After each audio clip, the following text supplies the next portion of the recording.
on that. But let me say this. The private sector is very, very important. And therefore, action taken against any element of the private sector has to be thought of very, very well. Shutting down water producing businesses, to me, has to be done carefully, because if you look at what is provided to the public in terms of drinking water, you will have to look at the private sector.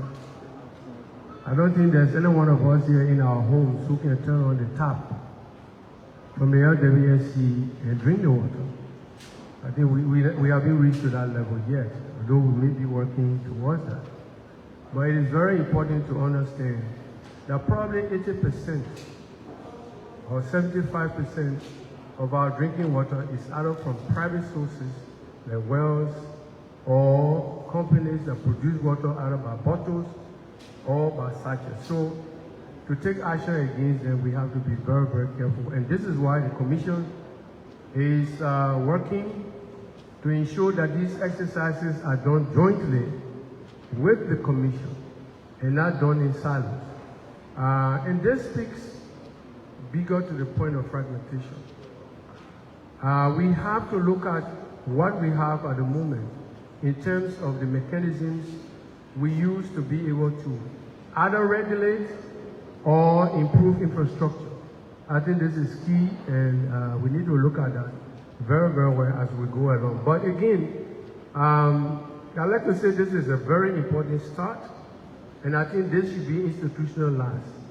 It should be an annual event where the infrastructure will come together and always even review. So these are things we need to consider going forward from this conference. Thank you. Thank you. Honorable Deputy Minister, you serve as the Minister for Rural Development, the Deputy Minister for Rural Development and Community Services. And your responsibility is basically to provide water to rural communities, especially those communities with population less than 5,000. Over the years, I think 2012, there were several policy documents developed, and all of those documents expired in 2017. We had regulatory framework, we had the water, sanitation, and hygiene sector strategy, we had the sector investment plan, the sector capacity plan. All of them, they are all outdated. This year, the budget increased from 975 million, so I think, to 1.25 billion, an extra 350 million, so to speak. I believe, I don't know yet, that allocation has been made for water, sanitation, and hygiene, because I know, I'm not sure, but I know about 9 million might be allocated to water and sewer, but I don't know about rural water. With all the things we have on hand, looking at the presentation, what's your plan to revive rural wash in Liberia? Because thinking, loving, and building Liberia is more than the promises. We need to demonstrate it. Do you think we have sufficient and you have plans to change the situation around? Of course, we do have plans to change the sector. But first, we must look at an overview of the sector first. And since you mentioned there were policy reforms, there's also serious policy reform going on at the Ministry of Public Works. There's several regulations that are mentioned by us that are being worked on. We have done complete analysis of the sector, looking at water points, what has happened and what intends to be done. But unfortunately for us, we have not received the budgetary support to the sector. What happened? What has happened over the years? What has happened in the current budget? Allotments were made for the ACDB project, and they are saying the ACDB project should support the rough wash program, and that is a problem in itself. And because we are the ones at Ministry of Public Works that is monitoring the ACDB project on the wash sector, working with the WASH Commission, And this also will bring about the fact that, like Minister Yango was saying, the overall action believes that the sector is fragmented, but I think each agency have a unique role to play in the WASH sector, and we must all look at it from that integrated perspective. That the WASH sector can be integrated, but then your role and your function must also be respected as your institution. So back to your question that what is the program and the plans? There have been several programs. We have done our own WASH policy and WASH structure for the country. We have even mentioned to several of our partners that going forward, we don't think in this century that you should be building hand pumps. We should transform to water purification system. Because every time you do the hand dog well with the climate change action that is happening, and if the water source gets polluted, the groundwater source gets polluted, there's no way the community will be able to have access to safe because the problem can be resolved. So you have to think about a more climate smart way to make water provision to the county. And we have done that design. We have turned that design. That is design that is being used by other partners now, UNDP, UNICEF, and other partners. But we ourselves do not have the financial support to implement those WASH activities as budgetary wise. So we have the capabilities, we have the structure, but we do not have the financial backing. That can be seen across several government sectors. I think the MD presentation clearly showed that there's serious financial gap. And I think that if we all can cooperate, but moreover looking at public-private partnership, the sector can grow, but we need to make it more from a business perspective.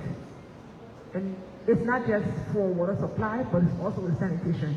I'm one person of the belief that I think recently I just did to my boss a proposal for regional sanitation stations. That was an idea that I thought I would just send it to my boss. That maybe we can even make a business because those things have money.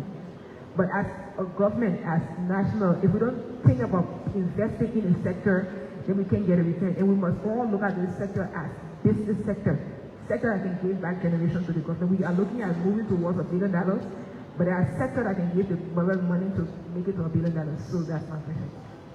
Thank you very much. Now we move over to Honorable Ali. You talked about a lot of projects that are either being implemented or were implemented, and we realized that funding for those projects were mainly from donors. We're talking about investment, and we know that, for example, USAID no longer exists. The Swedish government see that. They're withdrawing from Liberia, and donor funding keeps shrinking. The landscape is changing. What alternative sources of funding do you think we can leverage on and maximize the potential we have so that private sector especially can increase investment and we can make use of innovative financing for the sector? Are there sources possible? Thank you, Chicho. So first, let me state here that the current government has increased funding, particularly in the construction infrastructure for water. The projects we are implementing in Greenville, Plebo, and Zvedru are 100% government funded. The project in Bopolu is 100% government funded.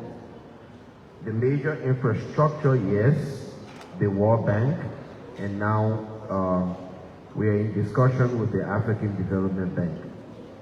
So there are several sources of funding, given that this sector is a revenue generating sector. One, our tariff should be a very major source of funding. We are calculated along with my team and some experts that if we we increased our collection efficiency just for water to around 90%. We should be able to generate around $12 million annually from water. And if we are to just rehabilitate about 50% of our sewage capacity, you'll be able to generate between $5 to $6 million annually. When you put that together, our generation capacity on an annual basis could increase to 17 to 18 million. That's one source. That generation capacity will give us the opportunity to attract investment because investors want to see the source of return or how they could get their principal and make profit. And all of these come at a little investment. So for example, if we could rehabilitate 4 or 5 of our lift stations and restore or pack a broken section of our sewage line and expand our water supply, which we are on course of doing, particularly with the water supply. If and when we complete the 48-inch pipe, we'll be able to pump at least 4 to 5 million gallons of water from White Plains a day. Now, other sources also could be from international partners. Yeah, we are talking about international support dwindling, but we are not basically looking for grants, loans that even the sector can take and refinance or pay back based on the efficiency that we will employ. So for me, I would like for us to focus more on our local revenue generation capacity, which has a very huge potential in the sector. And then we can look up to private investment. Water and sewer, for example, we are prepared to concession out the entire sewage sector within Monrovia. And if you concession that out for between 20 to 25 years, we have calculated that whatever investment is made in that sector, you can recover that within 20 to 25 years. Because in my presentation, I told you we'll have 3 to 4 means of revenue generation. In the water sector, one key investment we need is to transition from mechanical meters to prepaid meters. With prepaid meters, you do not have an option. You have to pay like LEC before you can use water. That does not eliminate the illegal connections and the water theft. They will be there, but significantly it will minimize leak because there will be leak detection, and it will almost eliminate those of us who don't like to pay water bills. Because many Liberians think that water should be free. We should not pay for it. If LEC were to say today water and sewer pay our money, we owe them $700,000 every year just to purify water at White Plains. That's something that we can afford. And if they shut us down, everyone who depends on water and sewer will not get water. Even the well you will dig, you will not get water for a certain time of the year. And the chemicals, we use more than $1 million worth of chemical every year to purify water. And especially during the rainy season when the turbidity of the water is very high. So when we look to sources of funding, let's maximize our local revenue generation capacity. Let's attract investors because there are means through which you will get return on your investment. And then we can look up for the blending finance, whichever way the financial people call it. I'm not very versed with that. But there are sources locally through which we can generate revenue for investment in the sector. Thank you. Thank you very much, Mr. Ali. So I know we are pressed with time. One of the things I promised myself is we will try to manage, but we cannot end this session without hearing from the audience.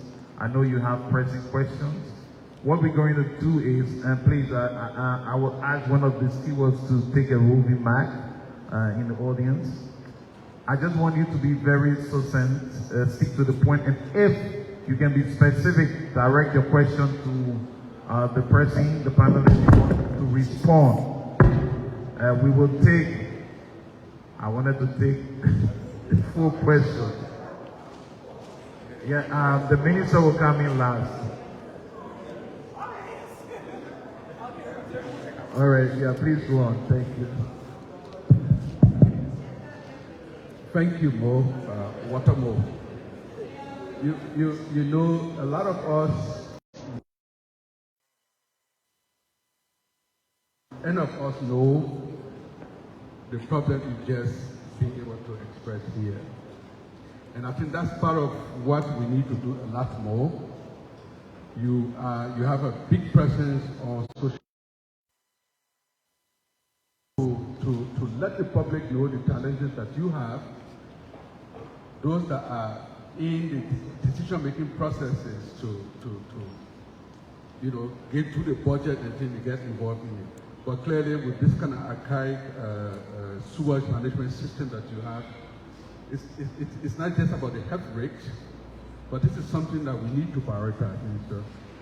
We need to prioritize that you are supported, because if it does not work, it affects all of us. But I just want to thank you for everything that you do. Mine wasn't a question, but I was just shocked to see that this is the level of the problem that we have. So let me just make one comment to that quickly, please. I will prefer the lady in the audience. In the audience, yes, thank you. We will come there, don't worry. Thank you, and thank you to the presenters. So, from the Ministry of Public Works, I'm Winnie Mamonu Siako July. So, I want to know if we are tracking implementations of policy reform, to know the progress of our implementation, and then we know that the sectors are all linked. Are we policy makers in these sectors ensuring that we have plans to ensure policy change in the sectors, or to know that the policy are integrated and we are working collaboratively so that the public is aware, and then even in our sectors, we are not confused? Thank you for that. Thank you for the powerful questions. So that's the first question. We will take 4 more.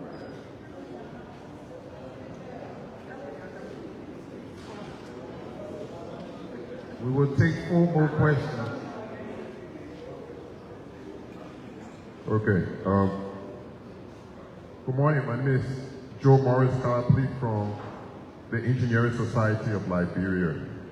I just listened to the African Development Bank comments, and the first thing she talked about was conducive environment. And now she also asked for review of the outdated policies and also to encourage the private sector. So what is the authority that is responsible for what doing to address these points that she outlined? Remove. All right. What on me? Thank you very much, Emmanuel, Minister of Public Works. Thanks very much to the panel. I think it was a very insightful discussion. So, quick to the point. Mr. Yango, can you please give your opinion on water tariffs? The managing director mentioned that they still get subsidies. How can we make utilities profitable so that they just not break even, but they also give back? Because as it stands, it seems like water is so cheap that we need money from somewhere else just to keep the systems running. And to the managing director, thank you so much for your presentation. I started off my career at the Lagos Water and Sewer, so I'm always glad to see the good things you are doing over there. The question is about the sewage system. You mentioned that we need 85 million to get it back up and running. My concern is, what does that mean? Where are we putting that money? Are we to rehabilitate the FEMA system and put in the same pipelines that were there before the war? Or are we moving somewhere else? Because I know FEMA has gotten urbanized, people have built all in the right of way. So where is that 85 million supposed to go? Thank you. Two more, and we take responses before we come back. Okay, my name is Dio Dwell for the National Transit Authority. Director Mo, I listened to all your explanation and the presentation, and I see the constraints that you guys go through. But you continue to make one recommendation we have to do with investment. What policy or what recommendation do you have from the institutional standpoint to improve the sector in terms of investment recommendations? Okay. Just to follow up, my name is Peter Nelson. Also, I'm from NTA. This question goes directly to the Managing Director of Water and Sewer. Don't you think it's hard time, Mr. Ali, that you now begin to partner with other government entities, such as Ministry of Posts and Telecommunication, for the coding of houses in Liberia? Because I see it as a major challenge for houses that you are providing service to and that are not living up to their payment. Don't you think it's hard time that the coding of houses become priority, which will help you create a database of houses that are benefiting for your service in terms of payment? The second question is, you talk about the million of challenges that you experience in terms of collecting. Don't you think you can also involve other private entities into some of your specific functions, such as distribution and revenue collection, which will help you to effectively collect your revenue?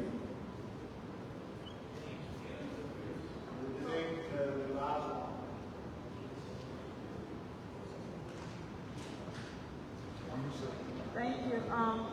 My name is Saiko from the Ministry of Public Works. My question goes to the head of LWSC. And just to add up to what the last speaker said regarding GIS or GPS connection for homes, like the LRA would do to map up, people that pay their taxes. You spoke about the two lines that are to be upgraded. Can you hear me, please? You spoke about the two lines that are to be upgraded, especially the 36-inch to 48. And you find out that there are homes along those lines that are yet to be connected, like the CLSG project, if I'm not mistaken, the RRBA project that have this 5 kilometers radius to the connections. Is this something that you can look into so that homes that are along those lines can be connected, even beyond your 5,000 plus, eligibility? Thank you. All right. I think we will take responses. We don't have sufficient time, so I'm very sorry. And then once we've heard from the panelists, we will hear from the minister, and then we'll have to close this session. So over to you. I think most of the question went to the MD, so we'll start with you. And if possible, you can just respond to all of them in Thank you. 5 minutes or less. Thank you. So we start off with the last one. You asked about homes that are constructed along the water line. So when these lines were constructed back in the 60s and the 50s, most of these homes did not exist. And the lines were constructed mainly for Central Monrovia and Congo Town. So they didn't have outlets. Like even in White Plains, where we have the treatment plant, they don't have water there. It's only now that we are constructing the 48-inch that we are installing outlets on the 48-inch so that they can benefit. But they never had most of these homes along the line, and the structure is so old to attempt to create outlets could create problems for the infrastructure itself. So We can remedy that when we change them. Private entity engagement, sewage management, and revenue collection. So there are private entities that are helping us with our sewage management. Most of the sewer trucks you see, they don't belong to water and sewer. We give them the leverage to dislodge and then bring it to us for management. As to the revenue collection, it's something that we've been discussing with other institutions, private institutions, but we have to program that very well because we have issue of approval from the board and I believe even from the Ministry of Finance.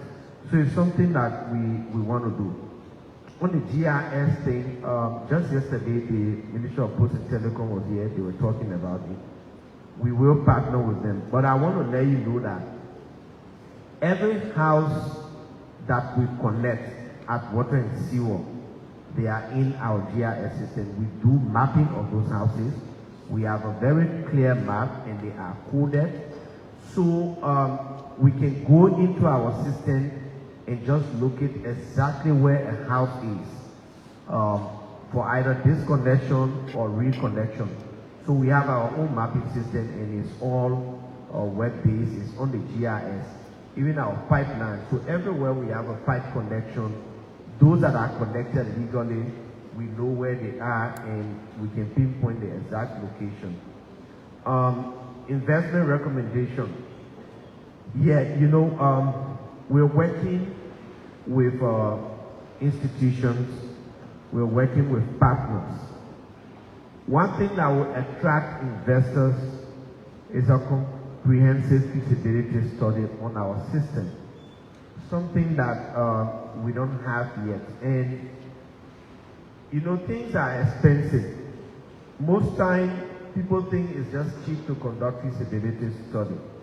Like I said, to conduct a feasibility study on our entire sewage system in Monrovia will cost at least $1 million. And Sandra was on, we're explaining, she had just asked us about the cost of that feasibility study and we gave it to her. She's one person who is really trying. She has a lot of interest in Liberia. So once we can have a complete feasibility study on our system, then we can present them to partners. The FIAMA system, no, we don't need to move anywhere else, and that system does not need rehabilitation. It completed out since the early 90s. We need to construct a brand new system. We have the land space there, and are discussing with the Minister of Public Works. The FIAMA land, the water and sewer land, extends to the Barrow Practice Ground. We have a guy there who has been selling and even asking other people to move so that he can sell more of the land. We are working with the land authority to reclaim our land, and there will be some noise around it, but we have to reclaim that land because if we want to rebuild that system to modernize it, we need the land space. Opinion on water tap. Water is cheap. Water is a human right issue. We cannot make it expensive. That's why from time to time, the government provides subsidies. But more than that, the water system is structured such that the high-income communities, the big corporations and companies, they pay more to make up for communities that cannot just afford. And so it's going to be like that. We cannot make water expensive because if people don't afford, Chuchu just presented, if you don't invest a little more in the water sector, in the sewage sector, you will spend more on health care, and that is a huge burden on your productive citizens. The conducive environment for policy, I will leave that to CEO Yango and the Deputy Minister for Public Works. Thank you. Yeah, please go ahead, Madam. So I started down the policy reform issue because I think one of the outcomes of this conference is to look at the policy and the legal framework for institutions in the water and sanitation sector. So for example, you have the National Public Health Institute, you have the EP of Liberia, the Ministry of Health and Social Welfare, the Ministry of Public Works.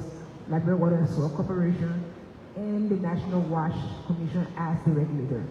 Looking at the 5 other institutions, and with different sector targets and goals that is set for their own work, you will realize that we must be at this point thinking now, we need an agency that is just responsible for water management, water resource management. Additionally, there's also water resource management at the Ministry of Mines and Energy. I think we should be now looking at putting the sector together, looking at the different institutions, the frameworks, and see how can we now take the hydrological department from the Ministry of Mines and Energy, take the water regulators from the EP of Liberia, take it from the NFIL, and then establish a Ministry of Water as being proposed in the National Wash Compact, or do we maintain this institution with their policy, their function, their secretary function? That's something that can come from this conference. So on the policy issue, this is it. And then on the sector coordination, I will leave that to the Wash Commission, because as the regulator, we all have to sit as sector actors to come up with a way forward on the sector and how we should go. So thank you. Thank you very much, Madam Minister. I think she spoke to a large extent on the issue of policy reform. We've been taking some action to ensure that we audit the functions and mandates of WASH-related institutions. And there are documents to show that we already have a pathway to deal with that. But of course, these things have to go through the same legislature that enacted laws to create it. So those are some of the bottlenecks we have. But like she said, we think it's about time now to have a water minister. Today, when you go to major conferences, the emphasis is a personality that sits in cabinet meetings and speaks about water, sanitation, and hygiene. Now we don't have that. And so we're working to see how that can happen. We just received a request from AMCAL to request that our minister, or that the country designate the minister who represents this country. We're working on that. We've been working through the Ministry of Public Works to serve as the water minister. But again, that is not proper. So we are working to ensure that we have reform in that particular area. Again, I would disagree with people who say that we don't need to create other entities because certain functions are already embedded in several other entities. I think the right way to do it is to put them under a centralized system that can be able to deal with. So that's very important. The issue of water tariffs, and I think the MD spoke about that. But as far as we know as regulators, the regulator sets the rules and ensures that the rules are abided by. But again, I think according to the act of the LWSC, the board sets the tariff. So again, we need to look into that to see what is the proper way of doing that. But let me just also extend something that we quite recently have got engaged in. You know, if any of us buy a very expensive car, the first thing that comes to our mind is insurance. And my point is looking at these standalone water systems that we have in communities. We had a recent incident of where the UNDP built a tower in Bapulu, no, in Riverside. And because of structural defects, that water tower fell. Not only did it deprive the communities, not only did they lose the value of that asset, but again, those for which it was intended, they didn't have it. And so they had to find money to be able to build a new one. We are working now with, we started discussing that with the IMF, and working with other entities to ensure that our infrastructure is insured. we got what we call build, run, and sustain. We want to professionalize the water sector, in particular the stand-alone system, so that because Liberia is climate change prone, can be able to deal with issues that will affect water infrastructure. So this is something we are doing, and we think this is one of the ways we will be able to provide alternative funding for the sector.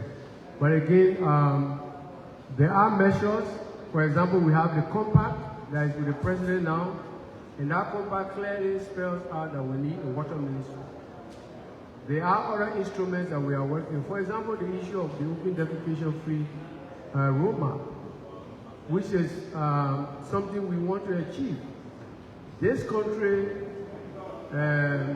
loses something like $17 million just because of poor sanitation, and that's part of the statistics that Chichi was talking about.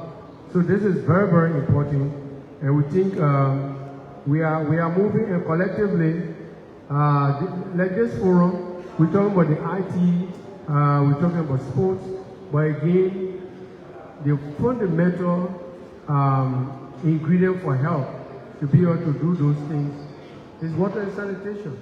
If we don't have water and sanitation, we don't have our population well, we're not going to do anything with roads, we're not going to do anything with IT.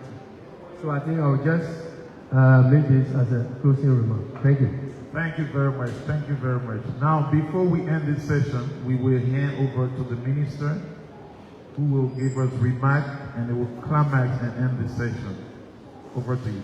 So good morning to everybody, and let me say thank you to the panelists. It was important that we discuss this particular aspect because I believe you can clearly see that there's fragmentation and there's a need to reorder this particular sector. And I'm happy that the compact is proposing a water ministry. One of the things that I said to the partners last year was that some of the reforms that we did as a government after the crisis was not good. And so I proposed that we need to revisit the reforms. So it's like we have to reform the reforms. And one example is so there was the Ministry of Rural Development, which was responsible for developing the rural sector on all aspects, not just water and sanitation, but school, hospital, working with the different sector ministries responsible for that. After the crisis, rural development was disbanded, and they thought it should be folded into public works. And so it went to public works. You don't see anything much happening because public works is responsible. Clearly, the core function is to invest in roads and bridges and deal with vertical infrastructure, vertical horizontal infrastructure. That's it. So when I asked for folding into public works, it was just kept there. And that is why even the budgeting process does not consider anything for water and sanitation, even if we did put in the budget. You don't get any money for that. And so because of that, rural water is affected. And what happens on some of the partners, for example, like UNICEF, sometimes we have small projects to support rural development. We also did that when we're doing the reform with the Ministry of Finance. And now you say Ministry of Finance and Development Planning. We had the Ministry of Planning and Economic Affairs. Today, you have the Ministry of Finance and Development Planning. The development planning part is not very up to date as expected. So I said we have to revisit some of the reforms because some of the reforms, of course, they were required by the partners, but it pushed us in a different place where we're not able to pick up some of the important development issues that we have to deal with. So I'm happy that we're now looking at one of the issues. For example, the WASH Commission is the only commission that I ain't got no commissioner. I don't know how happy. I was at the Ministry of Public Works when we were developing the structure for the WASH Commission. There was going to be several commissioners. But the last government came and they fixed it in a way that you got no commissioner, you only got the Chief Executive Officer, CEO, and that's it. So we got a commissioner with no commissioner. I mean, that's the first commission I've seen. But that's what it is. How will this commission function?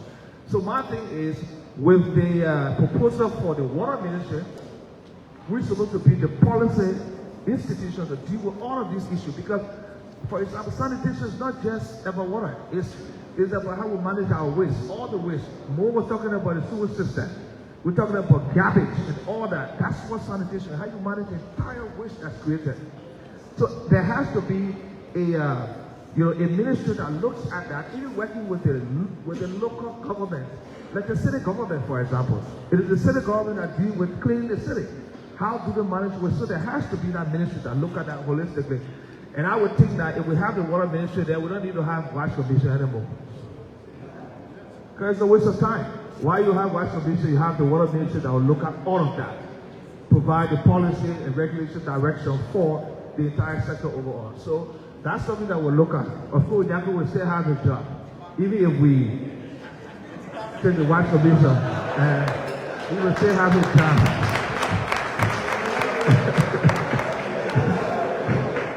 Yeah, because you say you're not going to have the wash commission there, somebody has to give. So we take all those people and go to the water ministry, but there's a need to have that. And I think that's what we need to do, to build that. And so what we do then, water and sewer, for example, be responsible to develop the infrastructure nationwide. Whether in the rural areas, wherever, water and sewer be responsible to develop the infrastructure in the rural area. We did that here. Think about this. LEC is very responsible to provide electricity around the country. Supposed to go into the rural area, but we got the rural renewable energy. But what did we do? We furthered rural development. But now we brought rural renewable energy. But it will cancel rural development. You see that? So I'm just saying some of the reforms that we did, and I said that to the World Bank when we went to this annual meeting, and they agree, someone agreed that we need to reform the reforms. Because some of the reforms were done at a time when we were transitioning from crisis and recovery. So there were all kinds of reasons why there should be a reform. But we need to look at that. And I'm happy that under the compact, at least now we have the water ministry. One more last thing before I leave. I'm the board chair for the Wash Commission. I'm supposed to be executing rural water development. The Wash Commission is supposed to be also regulating what I'm doing. But I'm the board chair for the Wash Commission. So you see that? So there's a lot to do. And I think once we've got that and understand exactly what we need to do, we'll fix it. The water ministry will be the right thing to do, and the Wash Commission should not exist. And water sewer should be given the authority to fully invest in the infrastructure across the entire country. Whether in the village or town, they should do that. Thank you.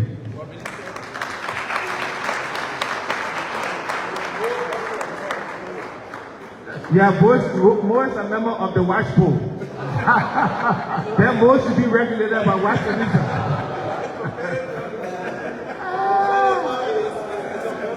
Ladies and gentlemen, I think this brings us to the end of this session. I want to invite all of you to come here. Please join me and clap for them.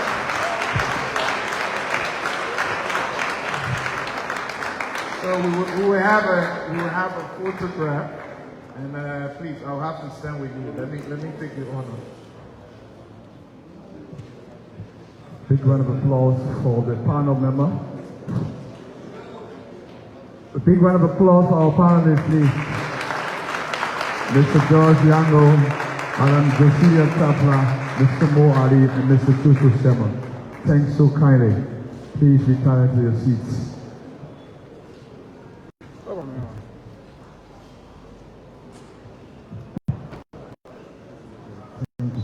Okay, a round of applause again as the panelists sit. And now we'll now move to officially start day 3. At this juncture, I will turn over to my colleague Senesi, who will guide us ahead of the different proceedings. Senesi, you're welcome. Thank you, Dan.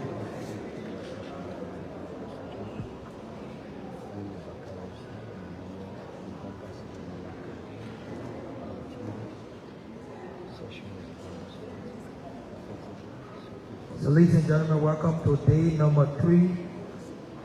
And the thematic area for day 3 is building resilient infrastructure, enhancing road connectivity, and integrating climate change. So first on our agenda, we're going to be taking a presentation from the African Development Bank. That's going to be done by Engineer Costello Kialin Sassi.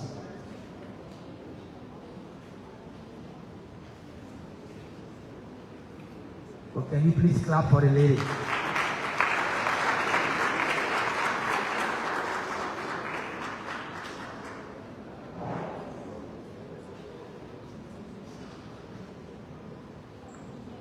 Good morning.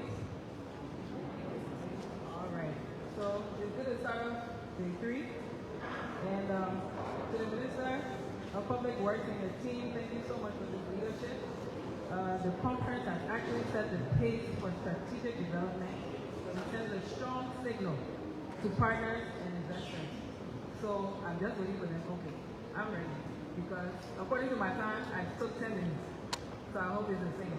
So I'm Costello Kialin Sassi, the Senior Transport Engineer at the African Development Bank, Liberia Country Office, covering the Liberia transport sector.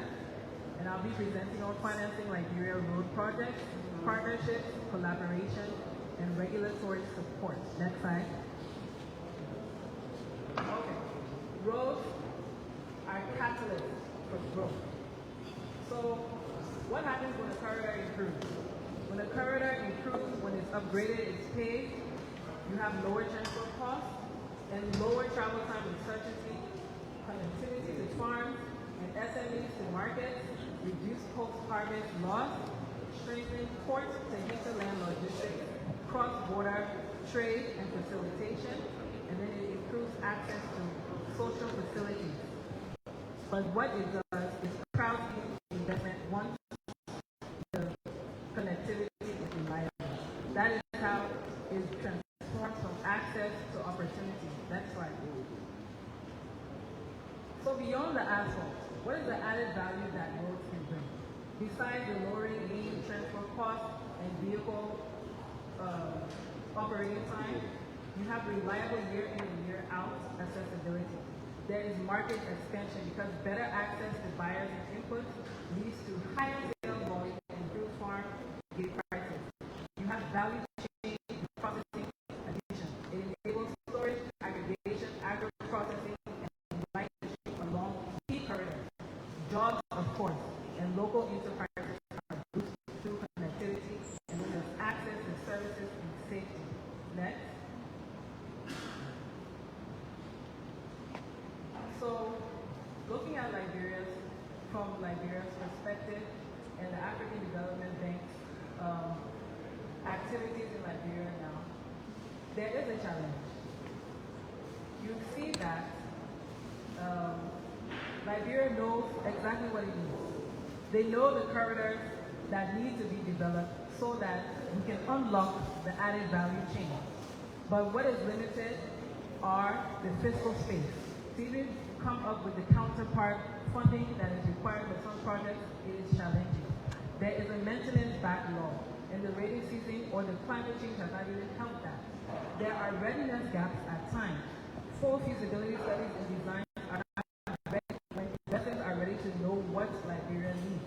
There are implementation risks that have to do with how contracts are formulated, managed, and supervised. And as a result, you see a variation in contracts that are more costly than what the project should actually be over time. Cost escalation and foreign exchange exposure is also the challenge. But what would good look like? Because the solution would be readiness plus maintenance and delivery discipline. And what that will look like is making sure that all these pipeline projects that you see here, that they have full feasibility studies, designs, ESIA reports, RAP already identified, costed, and separated on the corridor. Making sure you have predictable multi-year maintenance funding. Right now, we observe that Liberia goes from year in, year out how much funding they have. But it will be really good if data is collected, you know, okay, I can plan for 3, 4, 5 years for maintenance and ring-fence such funding. Transparent procurement and timely payment. PPCC has launched e-procurement. The ministry has also worked on PPP policies. These are all good strides in the right direction because strong governance, data, and accountability is needed so that Liberia's financing challenge can be overcome and crowds in investors. Next slide. So what is a bank model that unlocks road development? It is quite simple. It's a financial stack, and it involves all the key players. It involves the country, it involves donor partners, and it also involves PPPs and the private sector within the country. So first of all, domestic financing is the foundation, but it is usually geared towards predictability and protecting the road assets. That is maintenance. When the roads are built, maintaining it so that it lasts for its useful life. So again, we talk about dedicated maintenance funding, multi-year budgeting, asset management, and enforcement.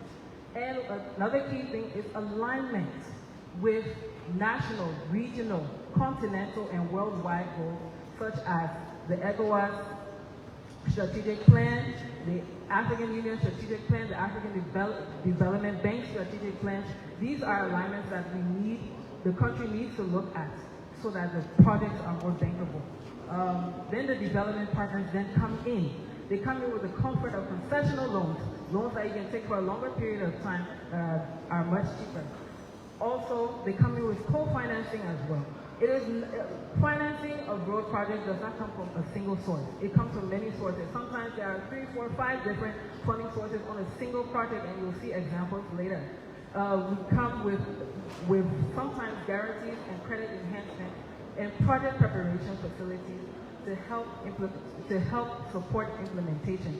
So that again we stress readiness. If we stress readiness, we are prepared to provide the enabling environment so that the government can ensure that the projects are ready and meet best practice and international standards for funding.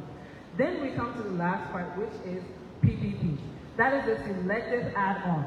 Because not all roads are selected for PPPs. Those roads must be bankable and they must have high economic returns. And usually they are high traffic roads that the country can benefit from tolls, implementing tolls, and then making sure that viability gaps support are where they are justified. Clear risk allocation and contract enforcement is really, really necessary. And the African Development Bank does have an Africa legal service facility that helps during PPP processes to make sure that the agreements that are in the contracts that are rendered during that time are done in the best interest of the country. Next slide. High impact projects already in Liberia, the Fisham Harper, and also the Mono River Union Road Development Plan. Mono River Union Road Transport and Trade Facilitation Program. So in total, it's about a 323-kilometer length of road that the African Development Bank has funded, is funding, or has secured funding. And the total envelope is around $291 million. But what you will see is that we have continued to improve and we continue to make sure that as financing works best when projects are ready. Some of you say, okay, if African Development Bank is funding all of this, where are the roads? As we say, the readiness affects project delivery. If you're ready from day one and the first foot in, then definitely the implementation of projects accelerates faster. Let's go to the next slide. So back to the statistics I gave. We have a 323-kilometer presence in Liberia at $291 million. But in other neighboring countries and other countries in Africa, just a single road project can take practically that whole envelope. You have the road in Senegal from Dakar to Diamandio Toll Road, which is a 45-kilometer road costing 230 million euros alone. These are the type of big investments and big visions that this type of conference sets Liberia up for. Having a master plan so that you are mastering a plan towards urbanization and towards more cutting-edge infrastructure that is climate resilient. In Kenya, you have just a 50-kilometer road costing US $360 million. And these are grade A projects. We're talking about 8 lanes, 12 lanes of roads, 1.9-kilometer bridge right here next door in Cote d'Ivoire. These are projects that, again, is just a single project taking Liberia's whole country envelope.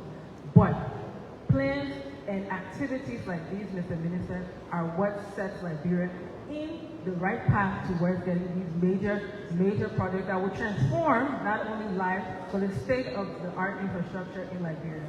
Next. So there are 3 calls to action from the presentation. Number 1, it's suggested that publish a prioritized road pipeline. It shows readiness and it will also crowd in investors. So what projects do you already have all the necessary feasibility studies for? Publish it, let it be out there so that donors and partners know exactly where they should come to. Institutionalized maintenance financing, ring-fence, predictable funding. I hear that the road fund is going to 2nd generation, which is great. And then lastly, strengthen the enabling environment for PPP, which the ministry has taken, the government of Liberia has taken a good step towards creating a PPP policy. We wish that this would have been a forum that the PPP policy could have also been created more awareness on what it actually states. But we look forward to further engagement on that so that donors know exactly how the policy works for Liberia. Thank you so much, and I'll take the questions now.